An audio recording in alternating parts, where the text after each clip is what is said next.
Halo guys, selamat datang di channel gue Mahai Tutorial. Di video kali ini seperti biasanya gue bakal bikin tutorial lagi tentang pentesting, yaitu bagaimana cara meretas sebuah komputer atau laptop ya dalam satu jaringan. Oke, kemarin gue udah bikin tutorial tentang bagaimana cara bobol password wifi ya.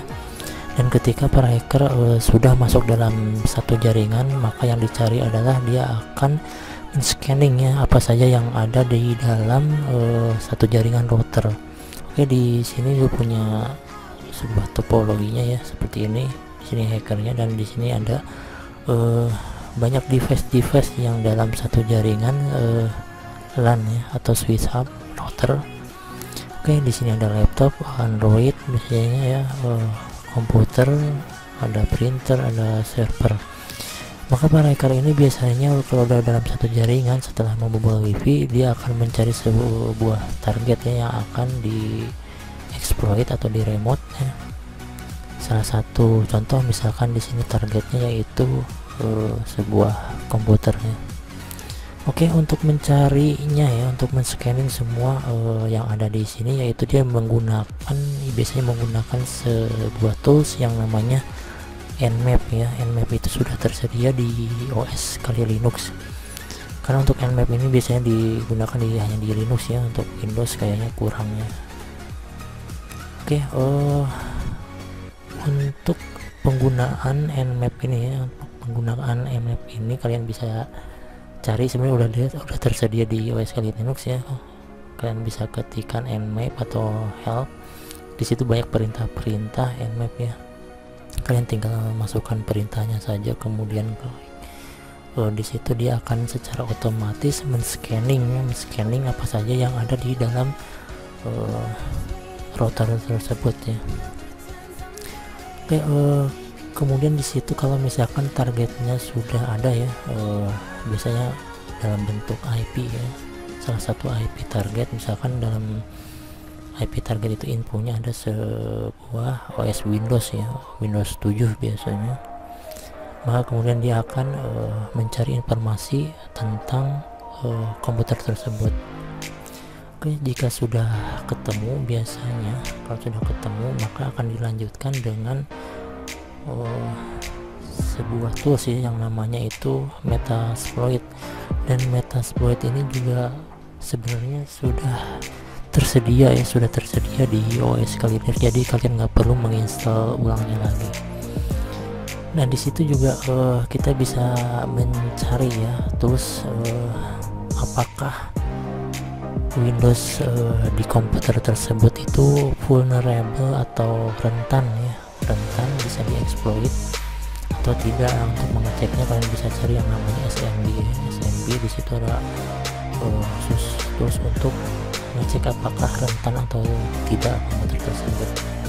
Nah, kalau misalkan vulnerable, maka itu akan mudah sekali untuk dieksploit ya, tanpa harus mengirimkan sesuatu ke komputer tersebut.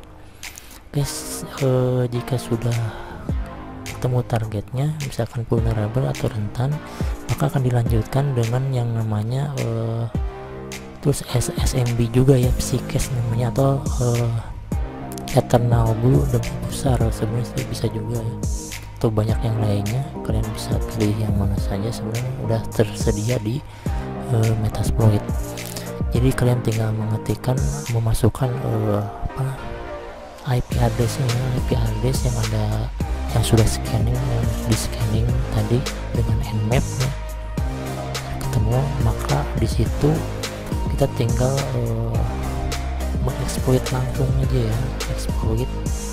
Dan di situ biasanya secara otomatis akan mengeksploit sebuah komputer tersebut. Nah, setelah tereksploit, kalian di situ bisa mengendalikan atau meremote semua ya yang ada di komputer tersebut ya. Kalian bisa mengambil data atau mengupload virus, atau bisa juga untuk screenshot ya, screenshot layar monitor targetnya, kemudian merekod suara atau kamera juga bisa dikendalikan, webcamnya.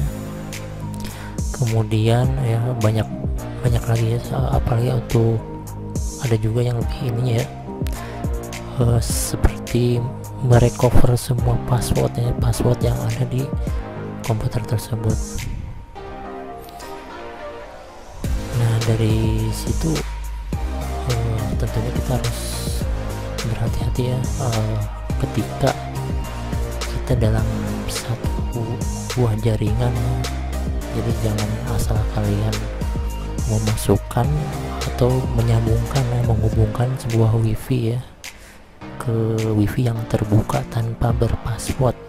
Nah, itu bisa jadi di dalamnya biasanya ada seorang hacker yang bisa mengeksploitasi ya, meretas semua device-device yang ada di dalam satu jaringan.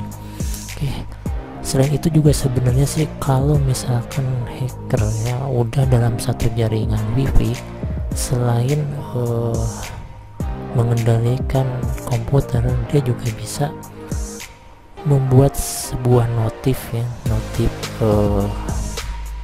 kepada klien untuk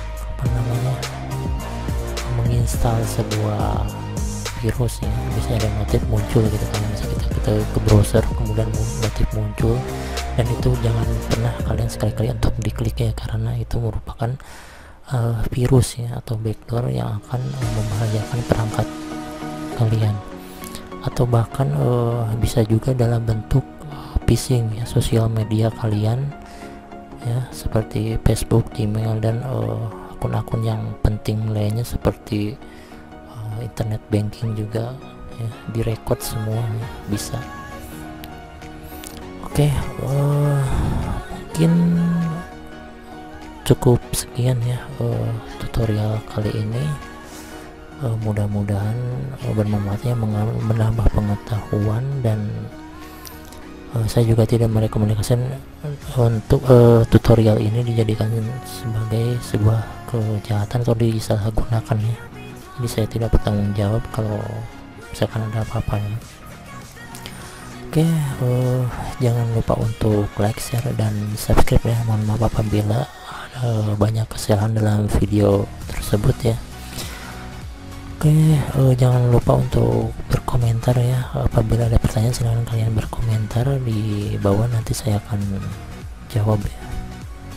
Oke, cukup sekian dan terima kasih.